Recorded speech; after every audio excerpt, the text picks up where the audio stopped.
What's good, everybody? Welcome to another webinar. I haven't been on a webinar on the free Telegram for quite some time. So I decided, you know what, let's just do a free webinar on the Telegram just to give you guys my output where we could potentially see these markets go in the next few days. It's been a crazy last few days in the markets, especially looking at like US 30 or the NASDAQ. It's been very, very crazy to see how everything's played out. Personally, I haven't been trading all too much. I've only taken a few positions. And I've only taken one position so far in November. But without further ado, let's get right into it. I'm actually going to be starting with gold. So the way I like to trade, because I don't know, obviously, if everybody here is either in DTI or just watching my free content all the time, is I always practice a top-down analysis, which you guys should always also focus on a top-down analysis as well. Looking at the weekly time frame, what we have with gold and paying attention to the last few weeks, we have this area of support here being 1644, where literally week after week after week, we've seen gold reject this area. And we've seen a lot of consolidation along this area as well. We've seen sellers try pushing price down lower than this area of support here multiple times, and they have failed. Now, if we pay attention to the last few weeks, if we look at the highs of the last few weeks, we're starting to see a shift in momentum here, which could signify that price could continue to go down from this point. Ultimately, I'm not a big indicators guy, but if we pay attention to the 21 SMA, which typically I use mainly on like the indices for pullback points on our higher time frames, being the daily and the weekly time frame, right? Price is also trading under the 21 SMA as well. Now, price is currently trading under this area of support here on the weekly. And if we go to the daily time frame, what we now have is a range that we could potentially pay attention to. So we have the lows of the range being let's call it 1620. Then we have the highs of the range, call it 1644. And as of right now, yesterday's trading day did reject this area of support. Now, initially, I wouldn't just start looking to take buys because the previous day rejected this area of support. Although on the daily time frame, we do see the support very, very clear. On the weekly time frame, right, it doesn't seem like this is a super strong area I would like to pay a lot of attention to. The area I would pay the most attention to with kind of within this consolidation range between 1620 and 1644 would be 1644, because this is where we've seen a lot of the weeks close and fail to close under. So that's going to give me like the more area of significance into where I would want to take a position. Now, all that's really said on the daily is that obviously we've seen price break under support, we've seen price form new lows, and we've seen price form lower highs, giving us an indication that gold could possibly continue to go down. Now, we have to ask ourselves, well, if gold is going to continue to go down, how can we take advantage of this opportunity? For me, that's very simple. I would like to see, obviously, a pullback because I want to sell at a lower high point and not sell at a lower low. If you sell anywhere near this area of support, then you're pretty much selling at an area where there's going to be a lot of buying interest, a lot of buying pressure. And that's not something that I personally like to do in my trading. For me, I ask myself, okay, well, where could we potentially see sellers come back into the market? And for me, that's going to be 2 price points. The first price point that I'm going to be looking for sellers to come back into the market is going to be roughly this area right here, being, let's call it 1636, where we could potentially see sellers come back into the market at this area, where we could then look to take price down back into this daily support being 1620.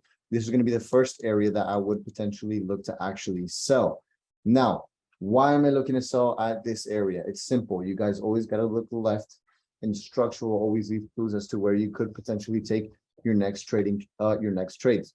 So you don't got to be a scientist to identify that we have resistance in this area, we have resistance in this area, then we have support and support. So this is going to be an area that I'm going to most likely be looking to take a short from if I were to trade gold. It's going to be this area. This is going to be like my first opportunity into looking to go short. Why? Because we have a pullback, which you can consider pullbacks as discounts. And then again, the bigger the discount, the bigger the potential risk to reward ratio you're going to have. Not just that, we only want to take trades at our major supply and demand levels, major support and resistance zones, simply because we're going to have an area where we can get into an entry where there's liquidity, and we have an area where we could set our stop losses pretty securely, right? So this is going to be the first area I'm going to be looking to go short. Let's call it 1637. Now, if gold does break above that area, then the next area I would potentially look to go short would be the 1644 range, where we have this weekly support.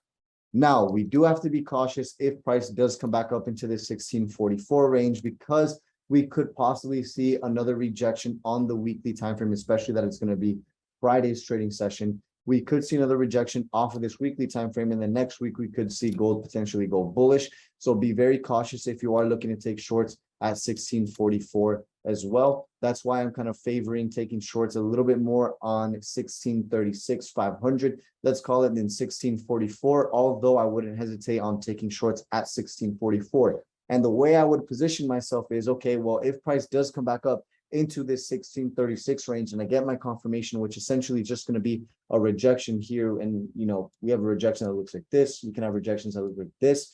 Ultimately, I'm going to be looking for rejections. And again, like, these are all very basic core principles that we need to have a good understanding of. What is a rejection? What does a rejection look like? How can I take advantage of a rejection?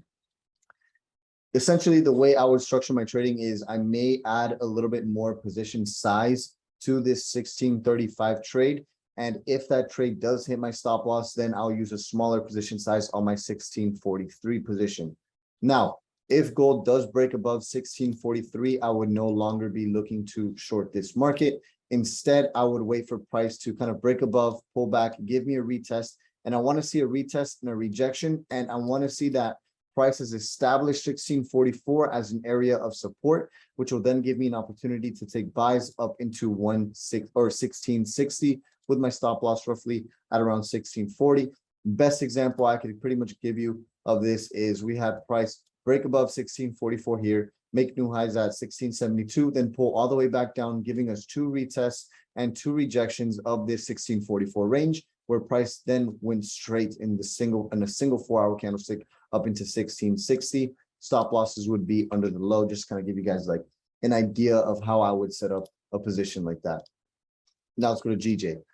So for those of you guys that are in the day trading institution, one thing that I spoke about in the last webinar, I believe, was that if price were to break under this 167,500 or 167,600 range, then price has a high probability of coming back down into this 165,700 range, 166 range, simply because that is the nearest area of major support, nearest area of major resistance, right? Again, you have to think about everything in probabilities.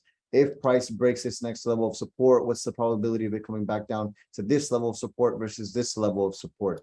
It's the same exact thing, right? So right once price broke under the 16 or 167,500 area, I'm still thinking about gold, right? We saw a straight shot back down into 166. After we saw the pretty much price go all the way to the target of 166, one thing that I had said was you have to be very cautious if we do see GJ go down into this kind of 165, 166 range, because now we're rejecting the highs of resistance, right? We're rejecting this major area that over the last few months, literally since March, price has been rejecting. And ultimately, we did have a rejection here, but then we had price close back above. But again, this weekly candlestick is showing us a big rejection. It is also forming a very big bearish engulfing candlestick. Again, that should tell you something about the seller side, right? Notice on how big of a bullish candlestick this actually was for sellers to bring all of that price action back down into the 165,800 range. And even if they close with an engulfing for the week, then I would automatically assume we're mainly going to be looking for sells coming to the following week. But as right now, GJ is rejecting and has rejected this 168 range. Again, it's all comes back down to the core principles of supply and demand, support and resistance. You have your touch, you have your gaps, you have your overlaps. Not every rejection is going to look perfect like this one, where we have a tap in a 168 and then an immediate rejection, right? This is another form of a rejection, being a overlap, right? I mean, some people could potentially call us a fake out. You can if you would like to, but me personally, I see this as a rejection of our major area of resistance, giving us a higher probability that price is most likely going to continue to go bearish. Also, we have market structure along this entire range that price is just broken under. So we definitely could see price continue to go lower.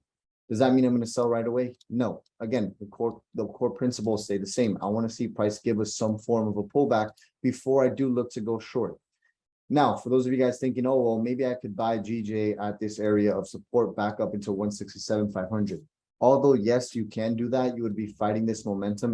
And I'm personally not a fan of fighting the momentum, because 8 times out of 10, you're going to get slapped in the face if you continue to fight the momentum that has the winning side, right? So in a situation like this, the way I would take advantage of this is one of two ways. I would simply wait for price to pull back into 167,600, where we would like to establish that there is selling pressure in this range. Then I would look to short it back down into 165, because I don't know if this area of support is going to break, right? So this has the highest probability of getting hit if price does reject this area of resistance. And at that point in time is when I would close my position, and you could safely place your stop loss maybe somewhere above 168, depending on the type of rejection you get. Now, if price doesn't pull all the way back to here and just continues to go down and make new lows, then the best other scenario and situation I would like to get myself into a position with would be waiting for price to pull back, giving us a retest of these highs and this major area of support. And then if price continues to hold this previous support as resistance, I would then look to sell it back down. Possibly, I mean, that's a pretty big drop. I don't know if I would hold it all the way down into 160 flat, but that's kind of the next area I would pay a lot of attention to. I would like to say maybe a safer target would be this 164 area, 163,750 would be a pretty good area. And then if price breaks that, then you can start looking at target 162,900, potentially even 160 flat after that. That would be a very long swing trade. And that's pretty much what I would do going into GJ. Now, the thing with the NASDAQ is prices actually pulled back and actually was bullish for the last few weeks. There's been a lot of consolidation around this, let's call it 11,600 range to about 10,400 range, maybe even 10,700. There's been a lot of consolidation around this area, but ultimately with a lot of talks about interest rates, we've seen the market actually completely dump. Now, price has just closed and broken under this major area of support being 11,000, which, I mean, I can adjust this to 11,000 if you want. You know, I know a lot of people like to pay attention to those even handle numbers. I mainly do as well when it comes down to trading the NASDAQ and US 30. Now, we have the confirmed break of this area of support with the formation of these two candlesticks, which gives me an indication that price has a potential to continue to go down, at least back down into these lows at 10,500, let's call it. Now, how I would take advantage of a potential move bearish would simply wait for a pullback.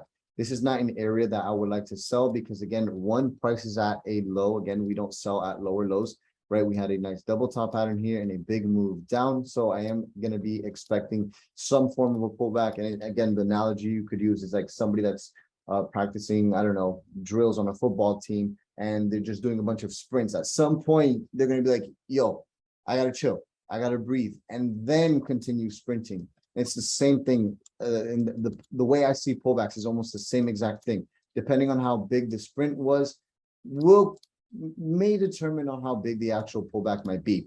So paying attention to a 4-hour time frame where we could possibly see a pullback to would obviously be 11,000. That is an area that I would pay a lot of attention to because we could definitely see a pullback to that area. And then we could possibly see price kind of consolidate around this area. Then hopefully, if you're looking to sell, turn over and go back down into this 10,700 range, let's call it, which again, this is an area of support that you do need to pay attention to. And again, this is an area based off of the daily time frame. So we need to be cautious around this area. Notice what happened here over the last few days. There's a lot of, well, not the last few days, but these specific trading days, there's a lot of consolidation around this area. Now, if the NASDAQ decides to continue to go down, then the only situation I would like to get myself into a short with, simply because this is literally just a highway, is to simply wait for a break, a retest, and if price can hold these previous lows as a newfound high, then I will look for price to turn over and go into this 10,500 range.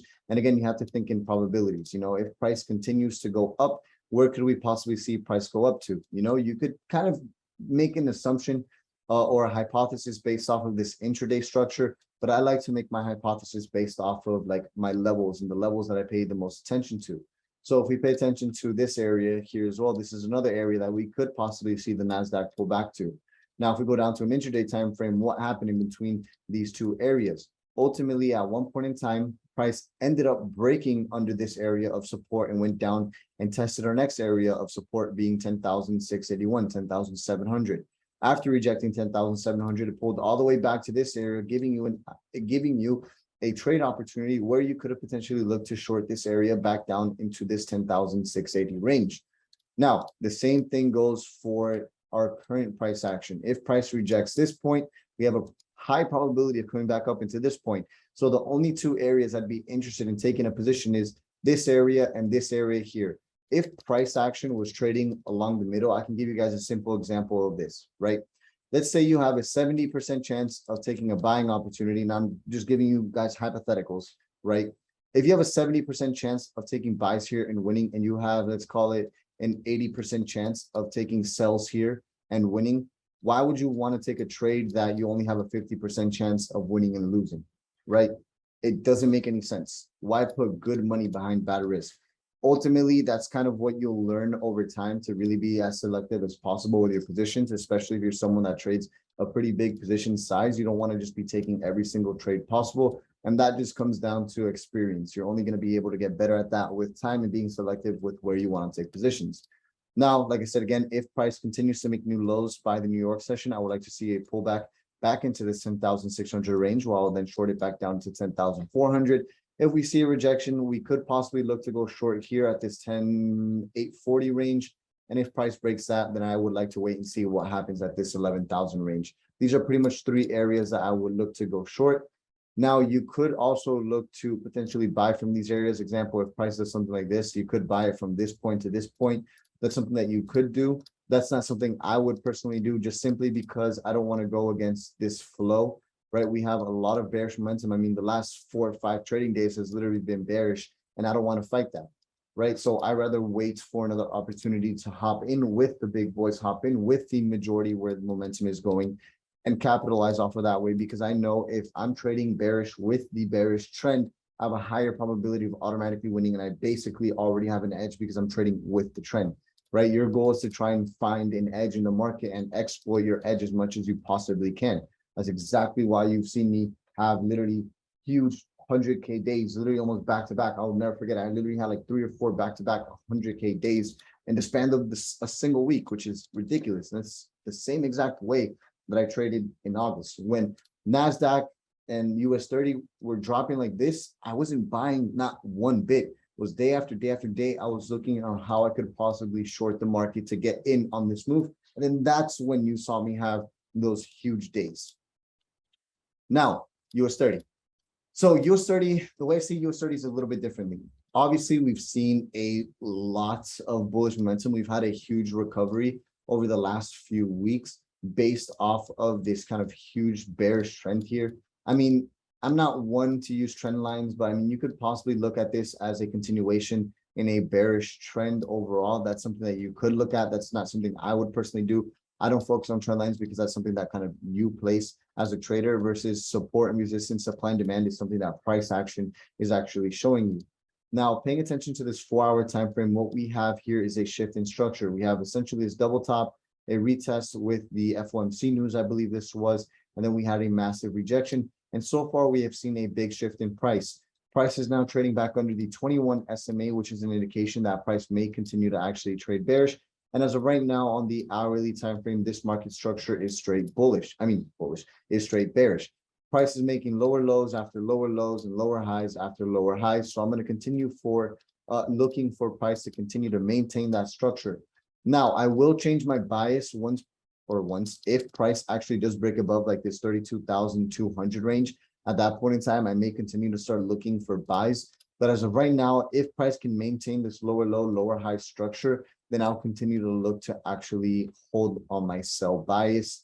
Anything above this area here, I probably wouldn't look to go short anymore. I would probably start looking to take long positions, just simply because, again, we're now trading back above a major zone and we're trading back above the 21 SMA, which typically, like on the 4-hour time frame, the 21 SMA is pretty concrete. We'll have pullbacks to these areas, and these are pretty safe areas to take trades from. As long as price maintains itself above it, then you can continue to look to buy.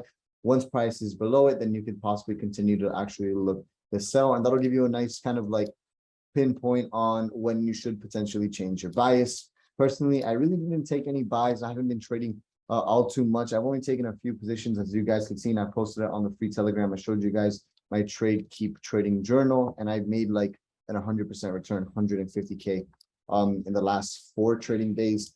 I haven't had a necessity to continue to trade, especially as we get closer and closer to the holidays. Now, what I would be looking for here on US30 at this point in time. The thing is, like, we have this intraday area right here, right? Call it 31,800, right?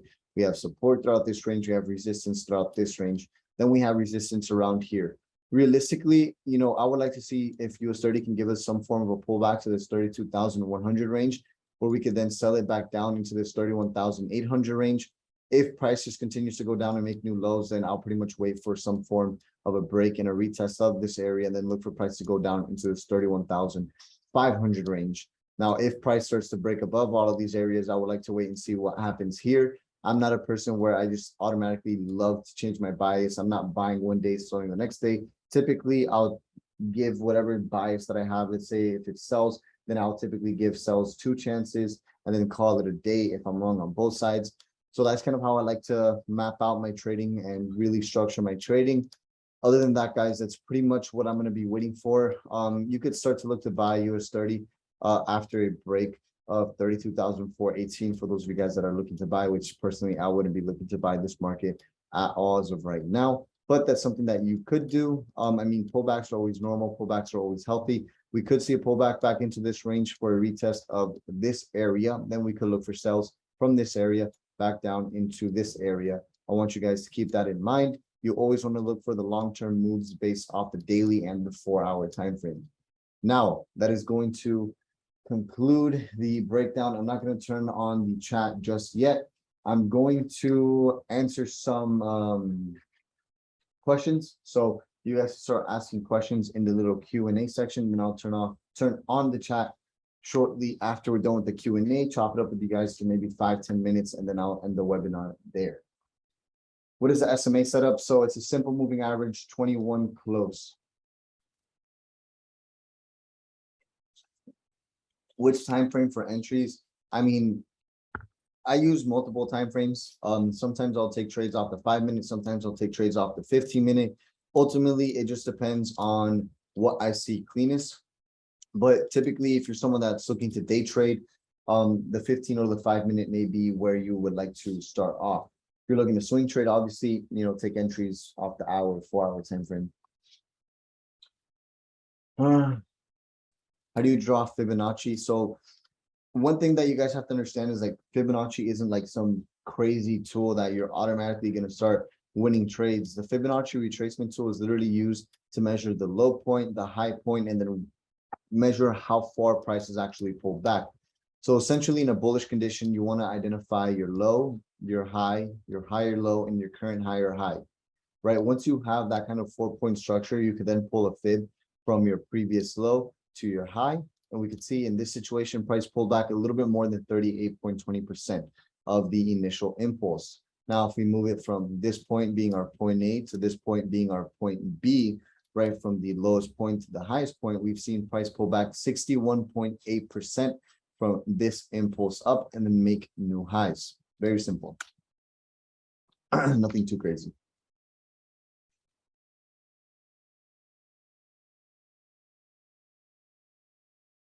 So let's say you're a funded trader on a 200K account and make 10% a month a general. It wouldn't be smart to let it in your bank. So where could we put our profit in to make more out of it to keep it safe? So if you're somebody who's a funded trader, the first thing I would do is I wouldn't keep any money in your funded account. I would withdraw all of the money every single month. Set aside whatever you have to set aside for taxes, whatever you have left over of your net revenue. Then you could then, I don't know, pay yourself half and reinvest the half into a live trading account. Again, guys, like, in my opinion, in my humble opinion, at least, you know, with my last 6 years of experience, you're not going to see like crazy growth through funded accounts. What you can use funded accounts for is to build your own personal net worth. Then once you have, you know, some money to your name, I would invest that right away into your own personal trading account. Do you think one pair is better than multiple? I think you can look at it from this perspective, right? If you spend every single day, multiple hours a day with one individual, you're really going to learn and understand how that individual reacts to certain situations and what that individual personality is like very well, very quickly. versus if you're spending, if you're splitting your time between 3 individuals every single day, it's going to take you a lot longer to learn those individuals. Give me 1 second here, guys. Give me 1 second.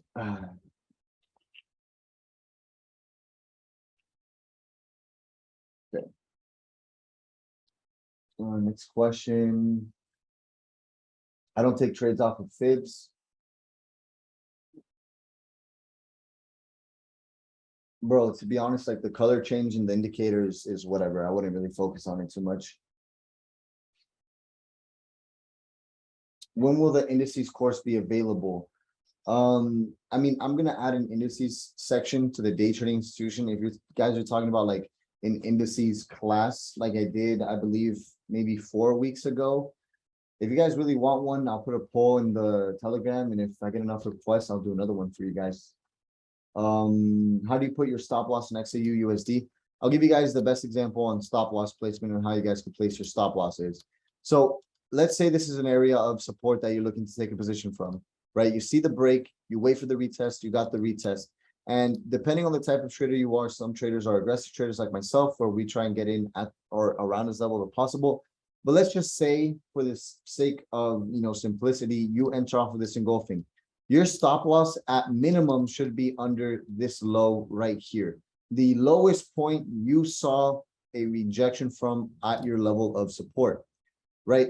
I don't want to say put your stop loss right at the low of the rejection, but give price a little bit of room to fluctuate, not too much, but not too little at the same exact time. So really, stop loss placement is going to come up to you. Just make sure you have the overall understanding that if you're buying at a level of support, you want to place your stop loss under the lowest rejection. Now, there's going to be some extremes where you have a huge wick like this. I'm not saying place your stop loss under this wick, but try and place your stop loss in a nice median. How do you find your target levels based off of the daily and the 4-hour time frame? Those are going to be your main levels. Then you could target intraday levels on your hour and 30-minute time frame. NFP tomorrow, you trading? Not really, bro. Like I'm doing a lot of behind the scenes work on Leveled Up to give Leveled Up the best possible experience to all of our Leveled Up traders. So I've really been working a lot on Leveled Up and really been trying to improve Leveled Up as a whole. So I haven't really been trading too much. I've been dedicating a lot of my time there.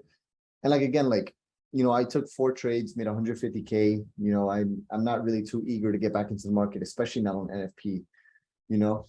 I already made 6 figures in four trades. I'm pretty good. I don't have the necessity to always want to trade anymore, especially that I have so many other businesses I need a lot of my attention. Once I make my money and I feel like I'm good,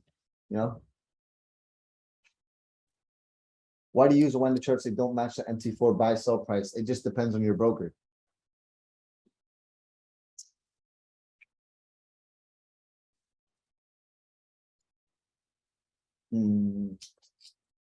I'll go over a few more questions here.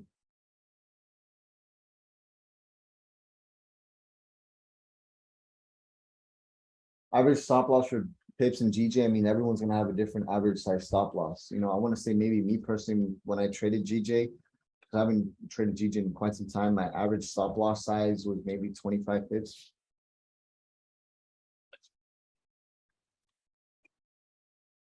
I can't seem to come up with a strategy. Any suggestions on finding one? You just have to really understand the type of methodology that you're trading and if it makes sense. For example, for me personally, the foundation of my trading methodology is always going to be supply and demand, support and resistance, because that's the way the markets move. It makes the most sense to me.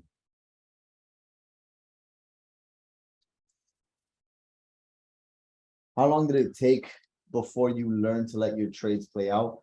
So obviously I'm human. I'm not the perfect trading, robot that everyone may think I am. I have my losses. I have my wins as well. The only thing that really separates me from a lot of other traders is that my wins significantly overcome my losses, leaving me in the green and profitable. But in terms of learning how I let my trades play out all the time, it's always a constant struggle. That's the thing about trading psychology. You're always going to struggle with something in your trading psychology, because as you increase your position size over time, it's a completely different ballgame because you're seeing different swings in your P&L. everyone is going to have a different trading experience at the end of the day. Me personally, when I see I'm increasing my position size too fast, it's a lot harder for me to hold my positions for some time. So I end up coming back down a little bit on my position sizing to then look to try and hold my trades for a longer period of time, really squeeze out the risk reward ratios that I seek. As a beginner, do you recommend swing trading or day trading? Ultimately, that decision is up to you. If you're somebody who can maybe make decisions a little bit faster than other people, or maybe, you know, if you're somebody that likes to take their time with making decisions, you may want to look into swing trading. Day trading, things are a little bit more faster than swing trading, but they're not as fast as scalping. What's your best advice to do after a losing streak? I mean, the best thing to do is look into your trading journal and see why you're taking those losses. Are those losses normal? Are those losses, I don't want to say planned, but are those losses something that you saw that could potentially happen, or are those losses your fault? Because there's losses that are normal, then there's losses that are bad losses, and there's losses that are your fault that you could have potentially avoided those losses. For example, over trading or not following your trading plan. If you're somebody that only buys a support and sells a resistance, but you take a trade in the middle of nowhere near an area of supply and demand, and you took a loss, obviously you have to identify that that's your fault. And the only way you're going to be able to look at that is through your trading journal.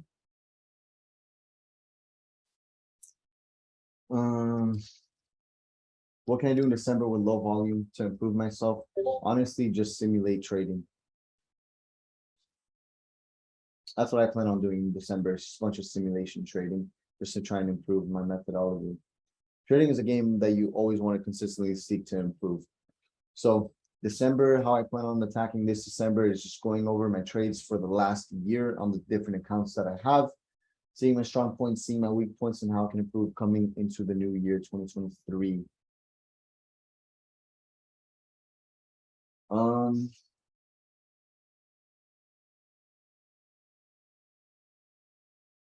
If we get a break of support or resistance, but there's also a key exhaustion zone, do you wait for a retest of the exhaustion zone, or do you wait for price to come back to the main area of support or resistance?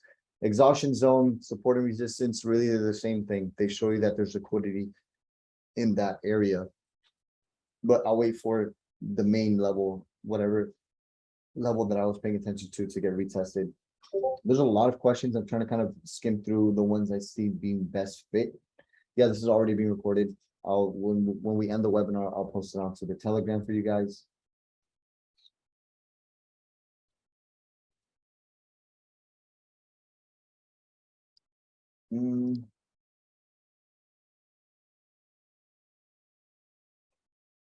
Does it make sense to do a funded account now or wait until next year as we're close to the holidays? Ultimately, that decision is up to you. I know some people that trade through the holidays.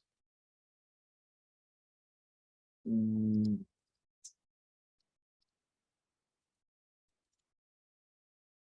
I'm going to answer maybe like 10 more questions here. Then I'm going to wrap it up, turn the chat back on. You mean that with funded in 2 years, I can quit my job? No, I'm not just going to say funded in 2 years, you could just quit your job. One, you have to identify where your expenses are, and you have to have a certain cash flow to cover those expenses before you even want to look at quitting. And you also have to have reserves for your expenses, just in case you have a negative or break-even month in trading.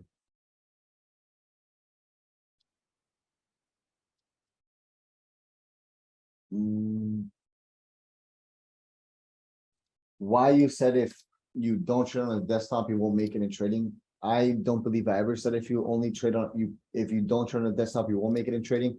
I say that trading is a business, and to treat it as a business, you want to treat it as professional as you possibly can, meaning that you're only going to trade from your computer and not just your cell phone all the time.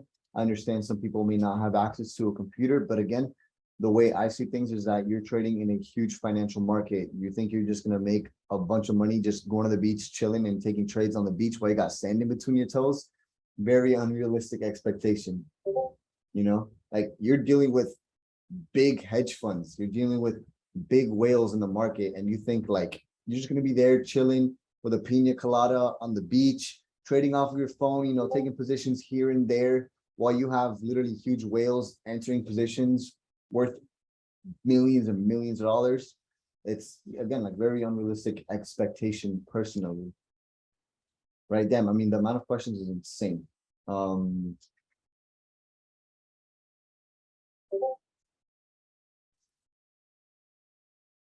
Let's see.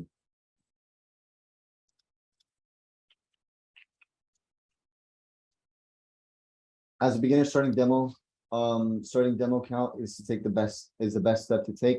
100% you should start off with a demo account, just to kind of get familiar with the program, the programs, how to place your stop loss, your position sizing and everything before you actually start trading live.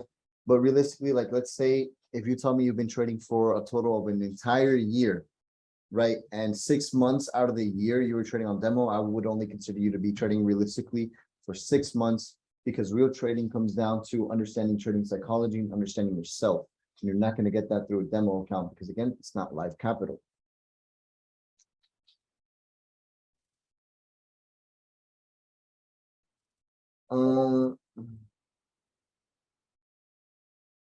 Raul, this is about DTI. What do we get in the course? So if you applied and you got accepted, you're going to get access to the entire day trading institution educational library, which, I mean, even after the course itself, there's so many webinars that you can go back and watch. Literally, let's say 3 webinars. Let's do an average of 2 webinars a week for the last year, right? So there's shit ton of webinars you can watch, shit ton of breakdowns.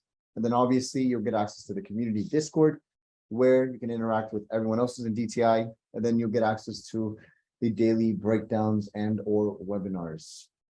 I'm a newbie in day trading, and so I want to ask if just learning price action, support and resistance, supply and demand is decent to start off with day trading to make some profits without indicators. I actually highly recommend you just stay away from indicators to begin with. You don't need a shit ton of indicators on your screen. Again, like the simplest, or how would I word this? You want to keep your trading as simple as you possibly can. Once you start overcomplicating things, you're going to get confused and potentially lose more money than you should.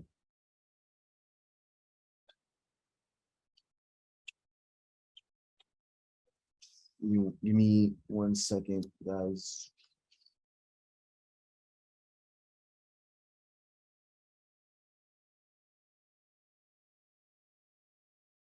Cool. All right.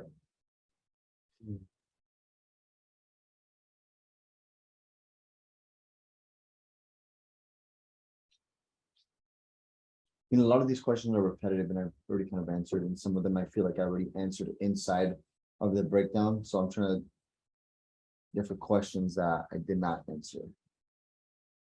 Is it better to flip your own money in a live account rather than starting a funded account? I mean, if you're not profitable on your own live account, you're not going to be profitable on a funded account. So I would focus on a live account at first with smaller capital. Then once you've proven to yourself that you've been profitable for at least a span of a quarter or 2 months, if you want to be a little bit more like pushy with it, then you could then go and apply for a challenge where then you can then make real money, 20, 30 grand a month, withdraw that money and reinvest into your own trading account again.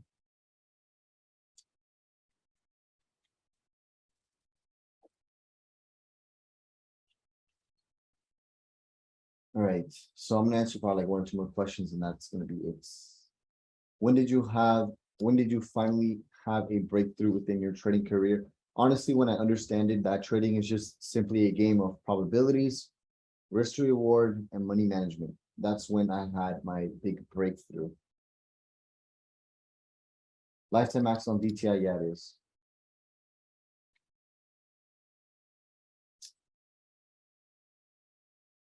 If I was trading on a small account, would you aim to grow that quickly? I mean, like, I did a challenge the other day, or not the other day, like a few weeks ago, where I deposited 20 grand into a trading account. My specific goal, like I have different goals for different accounts. Like when I do like a bigger deposit, that's kind of more like a long-term, like sustainable account where I'm just looking like, okay, you know, whatever I make is whatever I make.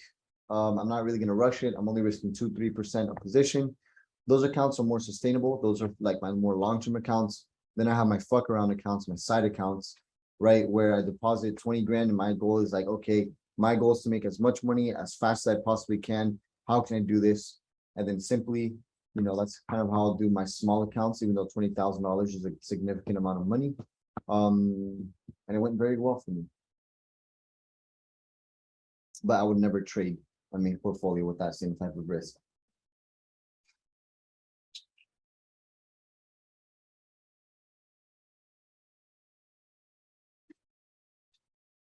Will the DTI course forever be a selection of people, or will it become available for everyone? I would love to get in, but I never got accepted. I mean, if you got an email saying that you got declined, I mean, I would try again maybe next time. But yeah, if you got accepted, then you have the opportunity to join. Do you ever hedge a losing position? Do you think that's a good idea? I personally do not.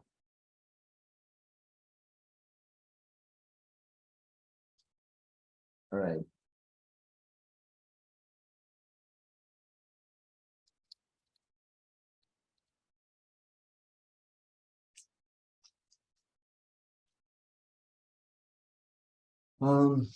I think that's gonna kind of summarize the quick Q&A webinar. I didn't want the webinar to be too long. Maybe I'm trying to skim through, see if I get like one more question here. But everyone honestly is spamming. Like everybody I see that's spamming because it takes up like the good questions. Then I'm just gonna remove them from the webinar. Well, that's kind of what I've been doing. But yeah, so I'm gonna unmute the chat. Okay, so what did you guys think about the webinar? What did you guys think about the breakdown? I would like to see some feedback on tonight's webinar. What's the feedback here? 10 out of 10. That's awesome.